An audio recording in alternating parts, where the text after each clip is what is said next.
يمكنها أن تضرب دون أي تحذير. أمواج ضخمة تبعث الخراب في الأرض. إنها أمواج قوية جدا. نحن ننتظر الموجة التالية. يمكن للمذنبات أن تثير تسونامي. تم ربطها مع الزلازل الأرضية تحت الماء. والآن تم اكتشاف مصدر جديد لا يمكن توقعه. جزيرة غامضة ربما يسفر عنها أمواج ضخمة، والتي بإمكانها ضرب 3 قارات بقوة لا يوازيها شيء. تسونامي عملاق. هذا التسونامي هو تهديد كارثي. الحدث الذي نتحدث عنه هو حدث بإمكانه تغيير التاريخ.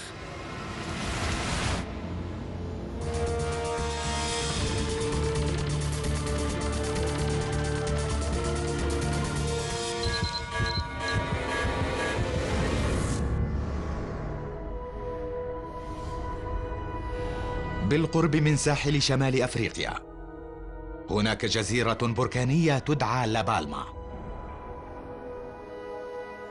وهذه الجزيرة التي تبدو هادئة هي مكان حدوث قصة مرعبة.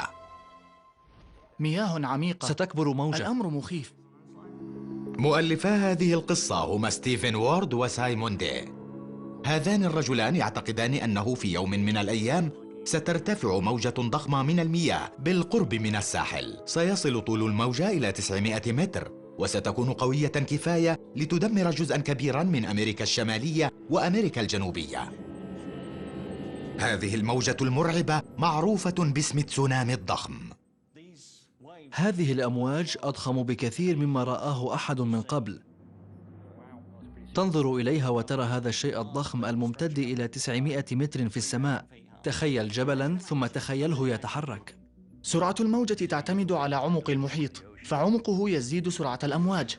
مئات الأميال في الساعة، سرعات توازي طائرات نفاثة. الموجة ستستغرق 9 ساعات للوصول للساحل الشرقي للولايات المتحدة. هذه في مياه عميقة صحيح؟ مياه عميقة. ستكبر موجة. إذن في منتصف المحيط ذبذبة واحدة فقط ستنتشر ليسفر عنها 20 موجة. بالعادة أقواها تكون بالقرب من المقدمة. عندما تقترب موجة من ساحل أمريكا الشمالية ستكبر لتصل طول 30 متراً وتضرب الساحل الغربي بأكمله. الأمر مخيف. من كندا إلى الولايات المتحدة إلى الكاريبيان وصولاً إلى البرازيل. الحدث الذي نتكلم عنه سيكون حدثاً سيغير التاريخ. أكثر من نصف سكان العالم يقطنون على الساحل. أكثر منطقة ساحلية مأهولة بالسكان في الولايات المتحدة من بوسطن إلى العاصمة واشنطن ستضرب مباشرة من التسونامي الضخم، مهددة الملايين من الأرواح واتزان الاقتصاد العالمي. إن ضرب تسونامي ضخم مدينة نيويورك سيهدد أكبر اقتصاد في الولايات المتحدة، أحد أكبر اقتصاد في العالم، وأكبر بورصة في العالم. أسوأ سيناريو للأحداث لدى دي ووورد من الصعب تصديقه، ولكنهما يزعمان أن التهديد حقيقي، وكشفوا العديد من الأدلة التي جمعوها من أقاصي الأرض. حيد ريفي متحجر واكتشافات من أعماق البحار، أدلة مخفية في الكهوف وشقوق في سطح الأرض، جميعها تدعم ما يزعمان وتبرهن اقتراب كارثة ذي أبعاد تاريخية.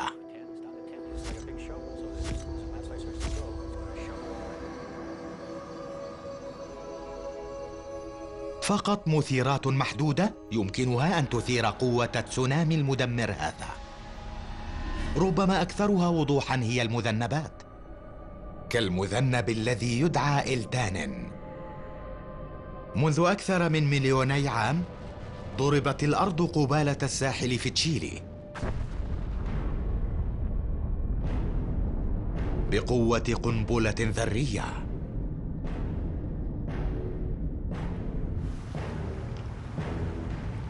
الانفجار تسبب بموجة طولها 3 كيلومترات وأسفر عنها سلسلة من الأمواج ضربت كلا من كاليفورنيا، هاواي واليابان وأستراليا. لم يشهد أي إنسان حدثاً مثل إلتانن، ولكن مثيرا آخر للتسونامي أصبح حقيقة مؤخرا. يا إلهي، انظر إلى هذا، انظر. هذه الموجة يعادل طولها 6 أمتار. يا إلهي. عام 2004 ضربت تسونامي أرجاء سواحل آسيا الجنوبية الشرقية. يا إلهي، هذا مخيف حقا. هذا أمر مخيف. إنه حقا مخيف. ماذا سوف نفعل؟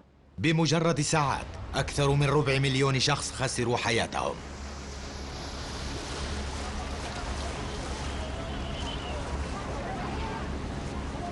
كأي تسونامي، سومطرة كان مفاجئا وعنيفا. مصدره كان مخفيا، قنبلة موقوتة مدفونة في باطن الأرض.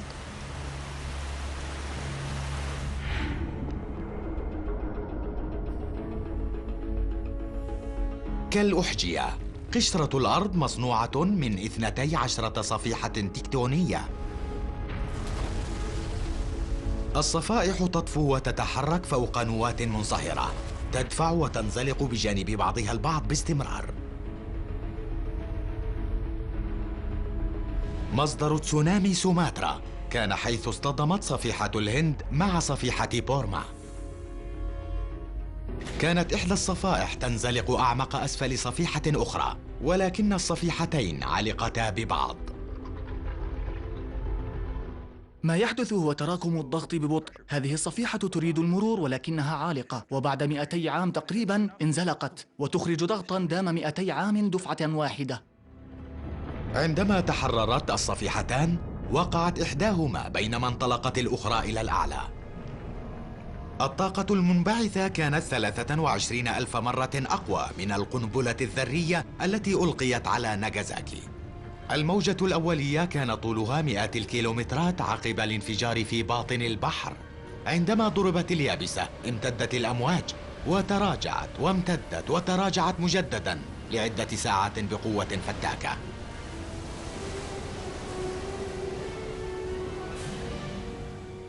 تخيلوا عملاقا في وسط المحيط يمسك أرض البحر ويرفعها بأكملها، وجميع المياه تنزلق لداخلها.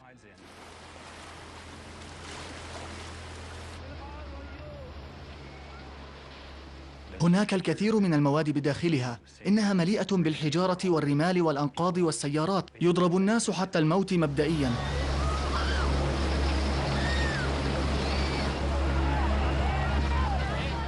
لا يغرقون بل يضربون حتى الموت.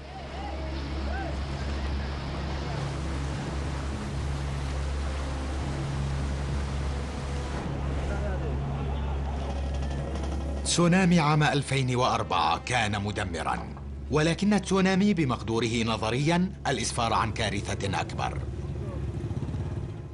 التسونامي الذي نتحدث عنه سيكون أكبر بكثير من تسونامي سومطرة.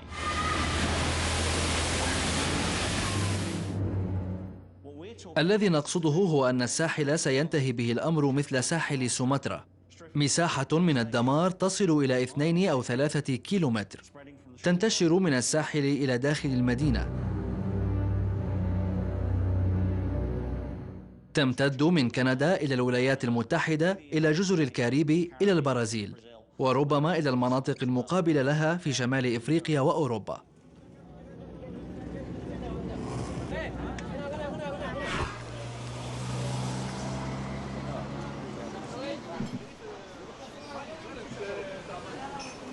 خطر التسونامي الذي يهابه داي وورد لا ينبع من المذنبات أو الزلازل. يتوقعان أن الموجة ستنبع مباشرة من جزيرة لا بالما ذاتها.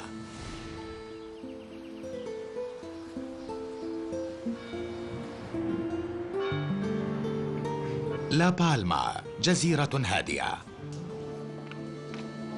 أقل من 100,000 شخص يقطن بها في قرى صغيرة، يطغى عليها مظاهر طبيعية كبيرة، ولكن جمال لا بالما يخفي خطراً محدقاً. الثلث الجنوبي من لا بالما يسيطر عليه بركان قديم يدعى كومبريفيا. كومبريفيا لا يبدو كبركان اعتيادي، لا يحتوي على فوهة ضخمة، بل على قمة جبل كبيرة تحتوي على فتحات وحفر.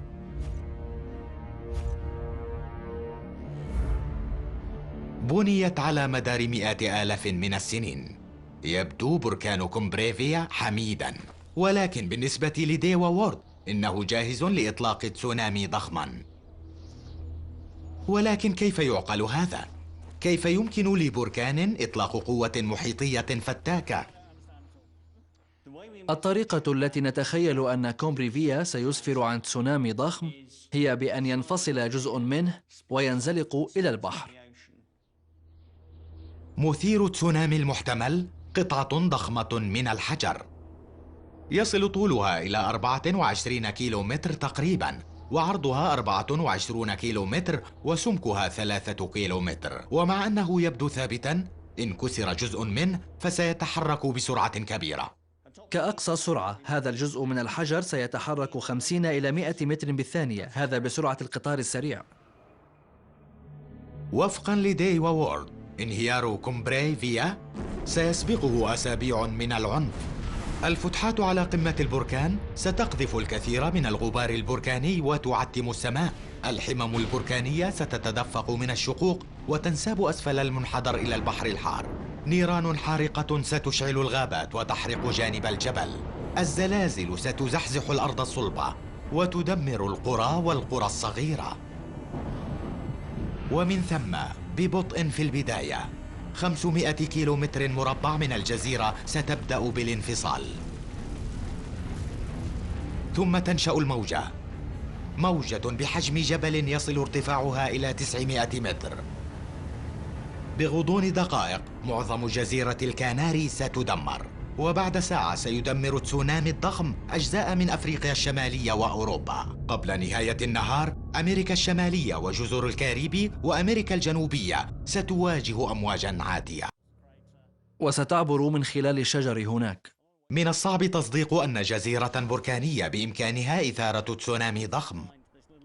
المذنبات نعم، الزلازل تحت الماء هو أمر شهدناه، ولكن يشك العديد بأن جزءاً ضخماً من كومبريفيا سيقع بسرعة عالية في البحر. هل هذه الكارثة ممكنة؟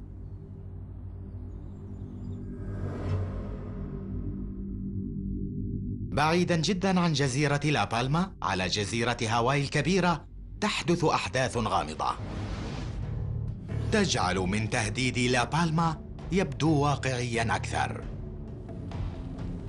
هنا أكثر البراكين نشاطاً في العالم، كيلويا، ربما سينفصل ويتجه نحو المحيط مبتعداً عن الجزيرة. العوامل التي تفصل هذه الجزيرة عن بعضها يمكننا رؤيتها بوضوح في بركان يعرف باسم الصدع الكبير. يصل طوله إلى 13 كيلومتراً تقريباً، وعرضه 15 متراً، وعمقه أكثر من 16 متراً. يعتقد العديد أن هذا الصدع سيسفر كارثة ستحدث قريباً. محققون كمايك بولاند يراقبون بركان كيلويا. بخلاف كومبريفيا يتم مراقبته عن كثب، ولسبب وجيه. باستخدام مجسات تحديد المواقع، بولاند يتابع حركة ملحوظة في الجزء الجنوبي من كيلويا الذي هو غير مرئي للعين المجردة. الجانب الجنوبي بحراك مستمر يتحرك بنسبة 7 أو 10 سنتيمترات في السنة، وهذا التحرك ثابت ولا يلين، إنه يحدث باستمرار. لذا حتى وإن وقفت على الجزء الجنوبي لعدة ساعات قليلة، فخلالها تحرك الجزء الجنوبي إلى المحيط قليلاً.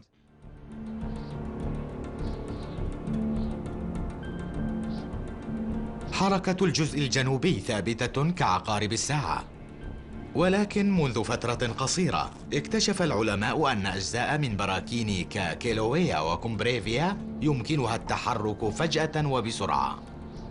في شهر نوفمبر عام 2000 حدث لأول مرة ما ندعوه زلزال بطيء أو صامت، وحينها الجزء الجنوبي لكيلويا مال بشكل مفاجئ خلال مدة تصل إلى 24 أو 36 ساعة نحو المحيط بمعدل 2 إلى 5 سنتيمترات. لذا أنت تتحدث عن جزء كامل من جبل، هذه ملايين الأطنان من الحجارة تتحرك كقطعة واحدة باتجاه المحيط، سرعة خيالية. 7 أيام في الأسبوع، 24 ساعة في النهار، يتم مراقبة كيلوية عن كثب من خلال نظام شامل من المجسات الأوتوماتيكية. المسح الميداني يستخدم كدعم للتنبؤ بالحركة الفجائية التالية.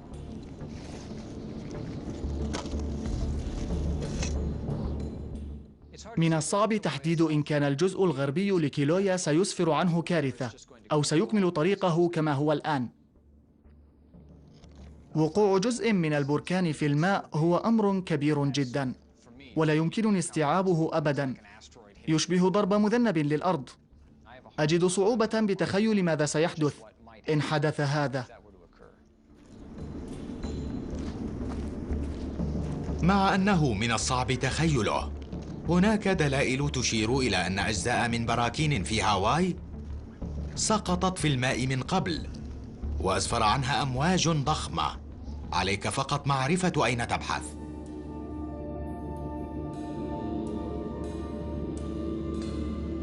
على جزيرة لاناي بعيداً عن الساحل على أطراف الجبال أكثر من 300 متر فوق سطح البحر، وجد المحققون شعاباً مرجانية.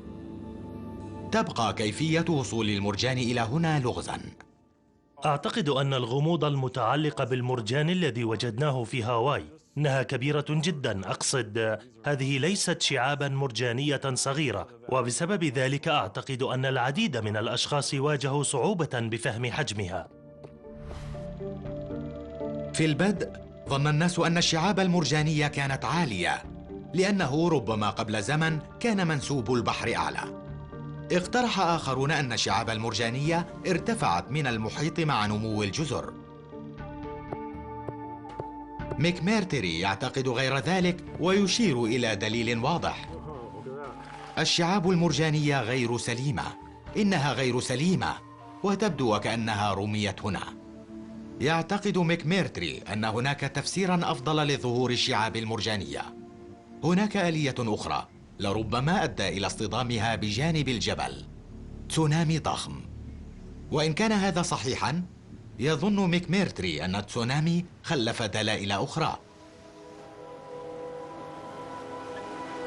على قاع البحر المحيط بجزر هاواي وجد الباحثون هضبة ضخمة، تكون جيولوجي يصل حجمه إلى أكثر من 8300 كيلومتر مربع. في البدء اعتبر كجبل تحت الماء، ولكن الآن تم تقبل أنه بقايا من انهيار بركاني. لمحاولة معرفة قوته، خذوا بعين الاعتبار ثوران سنت هيلين. في 18 من شهر مايو عام 1980 قرابة 8:30 صباحاً ثار بركان سنت هيلين ثورانا عنيفاً. هذا الحدث هو أكثر ثوران بركان فتكاً في تاريخ الولايات المتحدة، كما أسفر عنه أكبر انهيار صخور مسجل تم مشاهدته.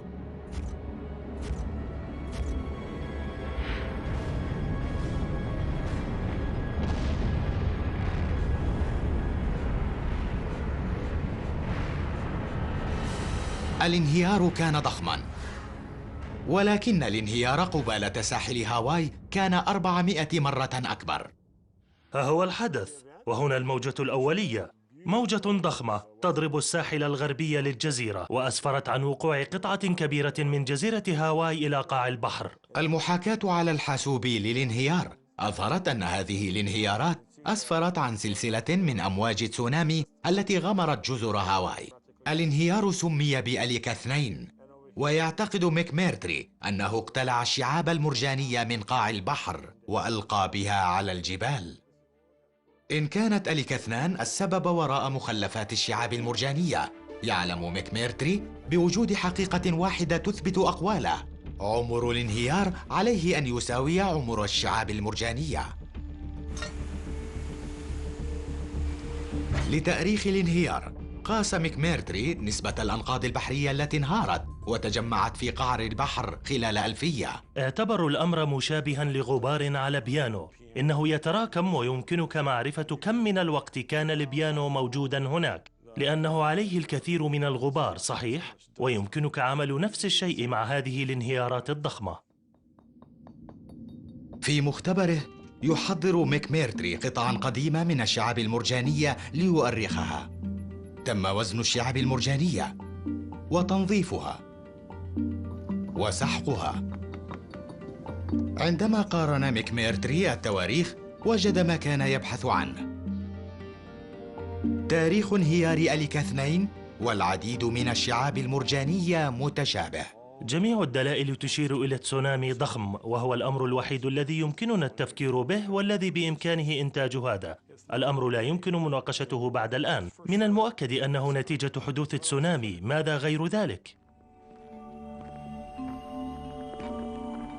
أصبح الأمر واضحاً لمحققين كميكميرتري أن البراكين يمكنها أن تؤدي إلى حدوث تسونامي، والعلماء لا زالوا يجدون دلائل في هاواي لأحداث تسونامي قديمة. يعتقد ميكميرتري أنه حان الوقت لأخذ تهديد انهيار بركان لا بالما على محمل الجد. تحرك الأجزاء البركانية لا يتم مراقبتها كما يتم مراقبة الظواهر الأخرى. يعلم الناس أن هناك زلازل وأن هذه الزلازل تسفر عن حدوث تسونامي. بالواقع إنها لا تسفر عن أكبر تسونامي. بالمقارنة مع الدراسة التي أجريت على حركة أجزاء البراكين تعد صغيرة نوعا ما. نحن ننتظر تسونامي التالي. السبب وراء انهيار أجزاء من البراكين لا يزال لغزاً. إنها ربما مجرد كتلة من البركان التي تسحبها قوة الجاذبية. ربما إنها صهارة تسبب الصدغ وفوهات التي تحرر الأجزاء. بحثاً عن دلائل، يذهب المحققون حيث لم يذهب إلا القليل من قبل، إلى داخل البراكين.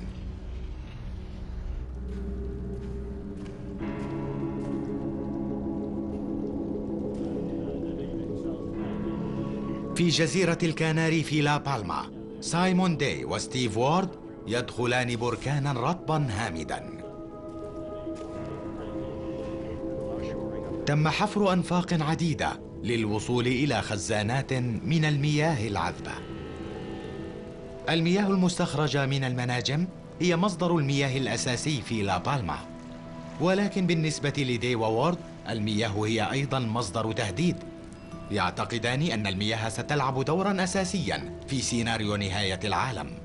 إنها المياه التي بإمكانها الدفع بالجزء الجنوبي لبركان كومبريفيا في المحيط، مسببة تسونامي ضخم.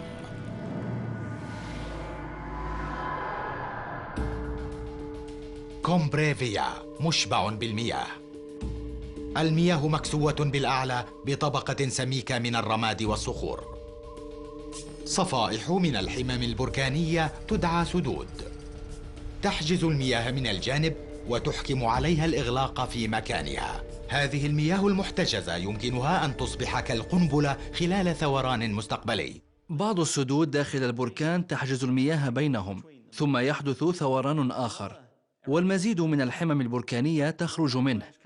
الحمم البركانية في السدود الجديدة ساخنة جدا، 1093 درجة مئوية، لذا فإنها تسخن الماء. إن تمكنت المياه من الخروج فسوف تتبخر، ولكنها بالطبع عالقة بين السدود، لذا فإن المياه واقعة تحت ضغط كبير. تسخن المياه ويزداد الضغط، وهذا الضغط الزائد يدفع بالحجارة إلى إحدى الجانبين، والذي نعتقد أنه سيكون السبب في انهيار جزء البركان خلال انفجار مستقبلي. هناك مواد مسامية جدا، هناك كمية كبيرة من الماء، لذا عندما تأتي السدود. يعتقد داي ووورد أن المياه المضغوطة ستدفع بكومبريفيا للانفجار. السبب أن كومبريفيا يظهر عليه علامات، إنه يتجه نحو البحر. لأكثر من 36 يوماً عام 1949 ثار كومبريفيا بشكل عنيف، أسفر عن ظهور فوهات ودفع بالحمم البركانية باتجاه البحر. الجزء الجنوبي من الجزيرة هزته العديد من الزلازل القوية. كذكرى مؤلمة، هويو نيغرو يذكرنا بعنف الانفجار البركاني الذي حصل عام 49. ولكن بداخل هذه الفوهة هناك سبب غير واضح ولكن عميق. الجزء الجنوبي انخفض كثيرا إلى مستوى البحر. إن نظرتم إلى هناك ستجدون طبقة من الرماد الأصفر مع بقعة سوداء في منتصفه هناك. اتبعوا البقعة السوداء إلى الجرف ثم تنحدر مترين إلى الغرب ويمكنكم رؤيتها تشق طريقها. الجزء الغربي لكومبريفيا يبدو أنه انفصل عن الجزيرة.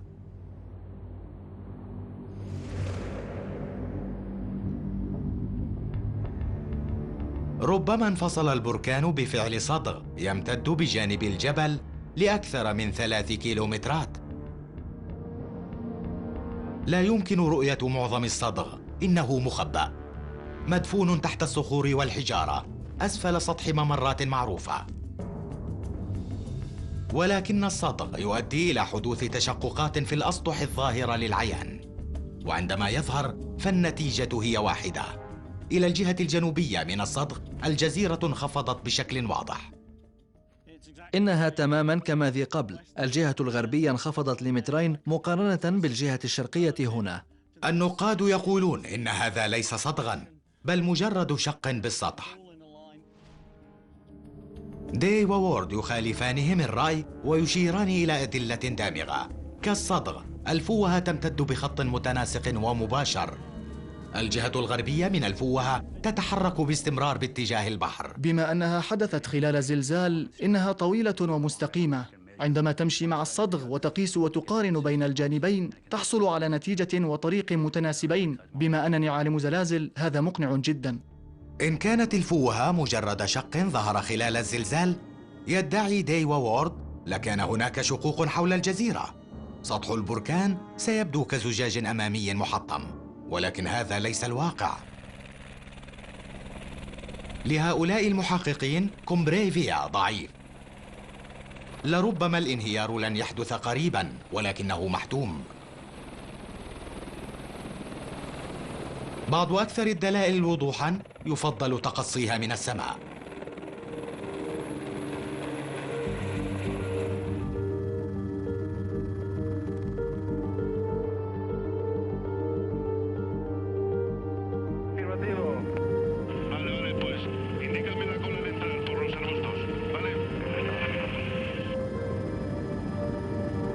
تاريخياً شهدت جزيرة لا بالما تغيرات دراماتيكية. انهارت المنحدرات إلى البحر. ثقب كبيرة انفجرت مخلفة فوهات ضخمة. يعتقد داي ووورد أن ماضي لا بالما الفريد سيكون له تأثير كبير على العالم، على مصير مدن عديدة وعدد لا يحصى من الأرواح. السيناريو الذي يتوقعانه بدأ قبل زمن بعيد.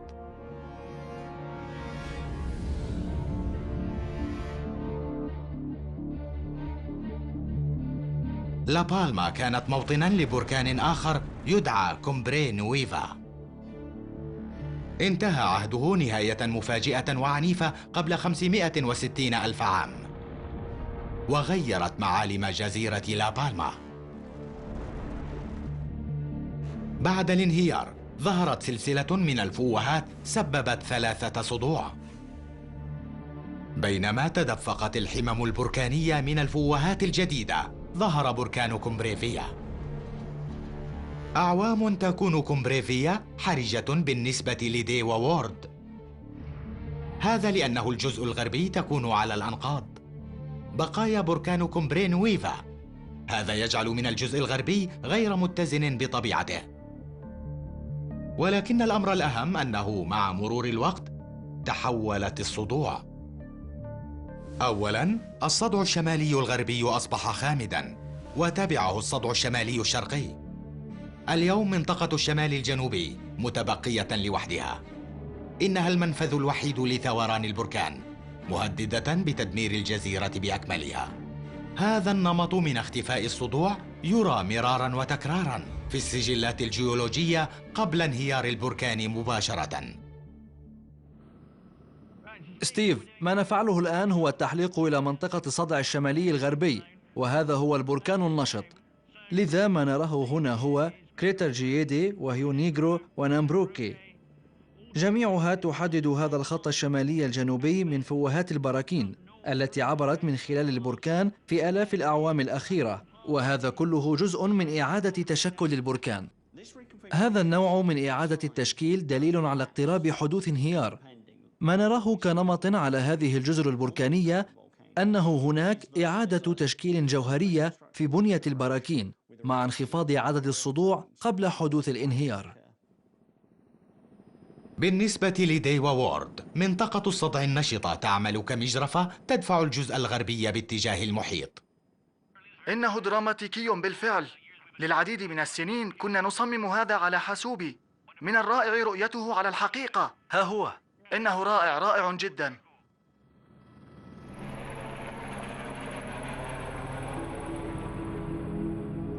الدلائل التي جمعت في الميدان تنبه لوجود خطر. خلال ثوران مستقبلي لربما سينهار كومبريفيا بشكل كارثي، وإن حصل هذا فإن الجزء الغربي سيقع في البحر. ولكن هل سيثير تسونامي ضخم سيدمر سواحل بعيدة عنه تماماً؟ كيف تحسب قوة تأثير موجة لم يرى أحد لها مثيلاً من قبل؟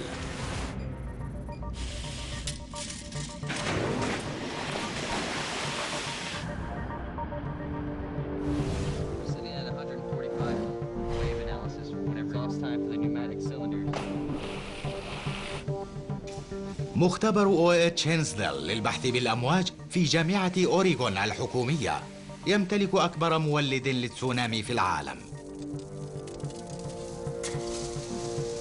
علماء التسونامي كهيرمان فيرد يأتون إلى هنا ليروا ما لم يرى من قبل.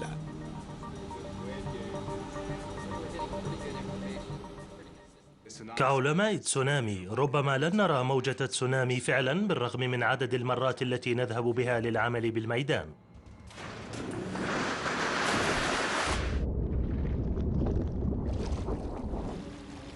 كجزء من عمله يحقق فريتز ببعد المدى الذي يمكن أن يصل له التسونامي ويبقى فتاكا بها. لديهم مجسات داخل الحجرة، لديهم الألوان الأساسية على الجانب. الأجوبة على هذا السؤال تعتمد على سبب حدوث التسونامي. التسونامي التي يسببها الزلازل كسوماترا يسفر عنها سلسلة من الأمواج المتباعدة جدا والتي تصل إلى مسافات بعيدة. يقال إنها لها طول موجة طويل. التسونامي ذو الموجة الطويلة يمكنه وصول آلاف الكيلومترات والمحافظة على قدرته المدمرة. انهيار كومبريفيا سيكون مختلفاً. سيسفر عنه أمواج ذو موجات قصيرة. يعتقد أن هذه الأمواج ستنتشر وستخسر قدرتها على التدمير عندما تعبر المحيط الأطلسي. في المختبر يحضر الفريق لمحاكاة انهيار كومبريفيا. هل التسونامي المتوقع حدوثه سيحافظ على قوته ليدمر مدناً بعيدة؟ نحن مستعدون للإطلاق. مراراً وتكراراً يصمم فريتز وفريقه محاكاة لانهيار كومبريفيا. تصورها العديد من الكاميرات والمجسات. النتائج واضحة. ما نكتشفه هنا أنه لدينا موجة عاتية أكبر من أي موجة رأيناها مسجلة في التاريخ. في المصدر في لابالما إن انهار الجزء الغربي بأكمله محصلاً سرعات عالية، فوراً فسنحصل على موجة محلية ضخمة. في البداية دعمت بيانات فريدز ادعاءات ديوا وورد، ولكن هناك أمر ما. التجارب تكشف بينما تتحرك الموجة الأولى من لابالما ستشكل العديد من الأمواج. بينما تنتشر سلسلة الأمواج ستخسر قوتها بسرعة عندما تصل الأمواج السواحل البعيدة للمحيط الأطلسي. سيتكون لديك سلسلة من الأمواج التي تقترب من الساحل الشرقي للولايات المتحدة، ولكنها ستكون أصغر بشكل ملحوظ بالمقارنة مع طول الموجة الأولى في لابالما. سيكون طول الموجات عدة أمتار فقط، وليست بالضرورة مدمرة.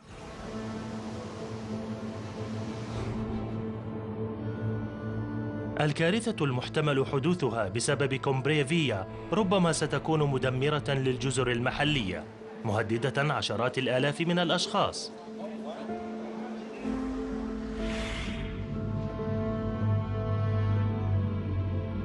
ولكن هل ستخسر الموجة قوتها فعلا لدى وصولها إلى الساحل الشرقي من أمريكا الشمالية؟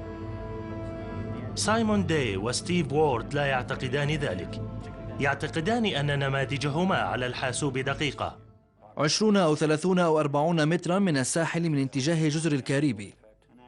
يزعمان أن النماذج قيمة جدا، ولكنها لا تضاهي تعقيد التفاصيل على جهاز الحاسوب. أعمل محاكاة فيزيائية. هذا يعني استخدام قوانين الفيزياء على أتم وجه، وهذا يعني الجاذبية والاحتكاك ومقاومة الرياح، وتدخل هذه البيانات على جهاز الحاسوب وتدعه يكمل المهمة. تلقينا الكثير من النقد بخصوص عملنا خلال سنوات.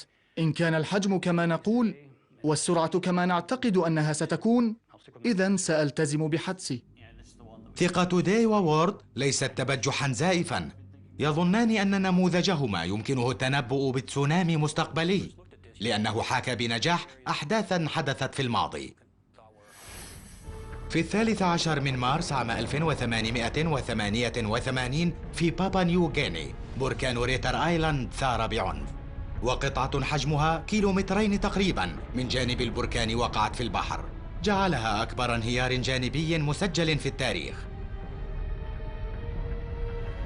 الانهيار أثار سلسلة ضخمة من الأمواج يعادل طولها 15 مترا تقريبا، والتي حطمت سواحل تبعد مئات الكيلومترات عنها. نموذج داي ووورد يماثل أقوال الشهود بدقة لا متناهية، ولكن هناك المزيد. يبدو أن تسونامي ذا الأمواج القصيرة يمكنه المحافظة على قوته لمسافات بعيدة. في تجربة أخرى يستخدمان نموذجهما لمحاكاة تسونامي آخر حديث.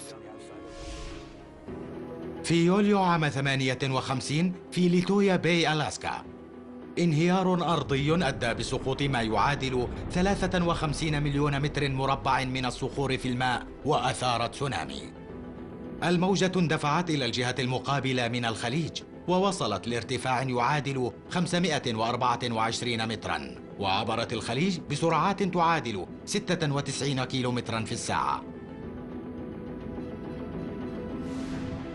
مجدداً، نموذج داي ووورد صور هذا الحدث بدقة. إذن النموذج ناجح فعلا، يعطي نتائج صحيحة، وهذا يعطينا الثقة أن النموذج ناجح بتنبؤ ماذا سيفعل انهيار لابالما فيما يخص حدوث تسونامي ضخم. إن انهار كومبريفيا فسيطرح سؤالاً مهماً: ماذا يمكننا أن نفعل لمواجهة هذه الكارثة؟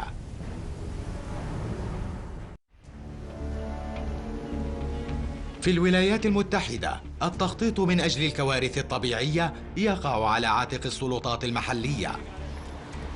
في مدينة نيويورك، أي منبه للكوارث سيبدأ بالرنين هنا. 551 غرب 86. مكتب إدارة الطوارئ، والذي يعرف أيضاً باسم العصب المركزي للمدينة. مركز المراقبة هي نقطة التنبيه لنا على مدار الساعة. إنهم يراقبون الاتصالات الإلكترونية داخل وخارج المدينة وحول العالم طوال اليوم، كل الأيام. يدفع لنا للتفكير بأسوأ الأمور التي يمكنها أن تحدث والتخطيط لها. الكوارث هي عملنا. في مكتب إدارة الطوارئ، المستجيبون مستعدون دوماً لجميع التهديدات الفتاكة. الهجمات الإرهابية وأعمال الشغب والكوارث الطبيعية كالزلزال والعواصف والأعاصير يراقبونها جميعها. فلتبقى على المسار الأصلي، لا تغيره. إلى الآن لا يوجد إصابات. بالنظر إلى جغرافية المدينة، المخاطر التي تنبع من البحر تشكل خطراً مميتاً. تتكون مدينة نيويورك من 8,400,000 نسمة، يقطنون في مساحة تعادل 428 كيلومتر مربع. تتكون من 3 جزر وشبه جزيرة تعلو 15 متراً عن سطح الماء، لذا نحن عرضة للخطر. سيناريو تسونامي هذا هو تهديد مدمر لمدينة نيويورك، واحتمالية حدوثه صغيرة، ولكن عواقبه وخيمة. لذا نحن نفكر فيه ونخطط له. المشكلة تحت السيطرة. إن بدأ بركان كومبريفيا بالثوران وهزت الزلازل الجزيرة، مخططو الطوارئ في نيويورك ومكتب العمدة سيواجهان مشكلة عصيبة.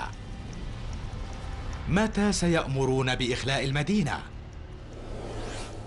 الأشخاص القاطنون في مناطق منخفضة كأجزاء كبيرة من بروكلين، كوينز ومنهاتن السفلية ستكون أكثر عرضة للأمواج الفتاكة. نقل الجميع إلى بر الأمان سيتطلب 18 ساعة. إن انتظر المسؤولون إلى بعد انطلاق التسونامي، عملية الإخلاء ستصبح سباقاً ضد الوقت، لأن الموجة بإمكانها عبور المحيط الأطلسي بأقل من 9 ساعات، ويمكنها أن تضرب قبل أن يصل العديد إلى بر الأمان. ولكن إن أعطي الأمر بالإخلاء مبكراً وثوران كومبريفيا لم يسفر عنه انهيار، التكلفة المادية لإنذار كاذب ستكون كبيرة.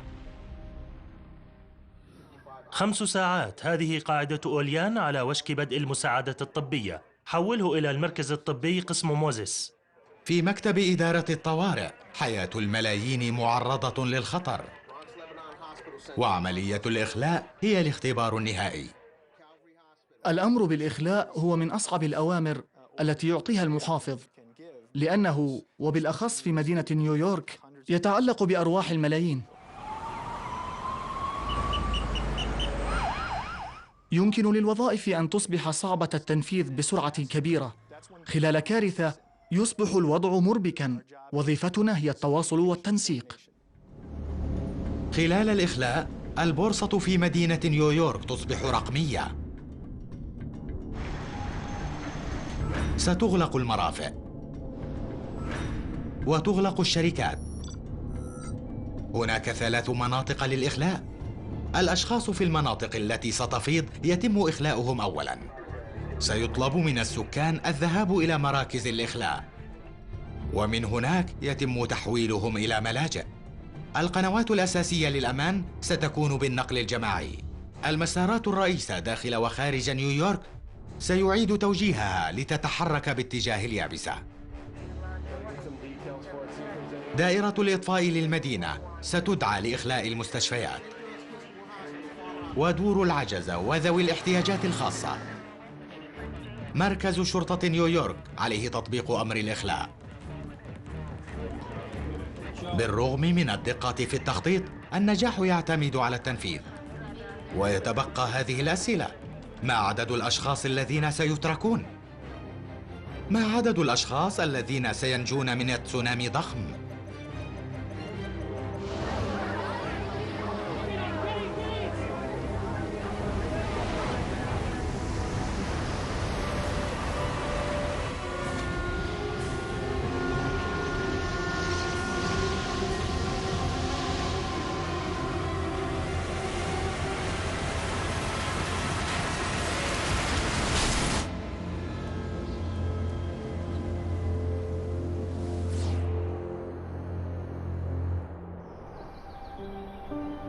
اليوم جزيرة لا بالما هادئة. البركان خامد والأرض كذلك، ولكن حتى الآن لديها الكثير لتقوله. بدأ يدرك المحققون أن البراكين التي تبدو ثابتة بإمكانها أن تتحرك، وعندما تتحرك لديها القدرة على تغيير العالم.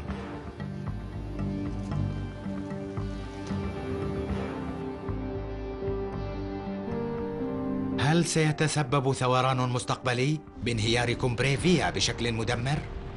يحذر داي وورد من يشعر بالقلق حيال التهديد ومن يحاولون التقليل من حجمه. السؤال الأساسي بالطبع هو متى سيحدث الانهيار؟ متى سيضرب هذا التسونامي الضخم الذي نتنبأ به أرجاء شمال الأطلسي؟ ولا نعرف الإجابة على هذا.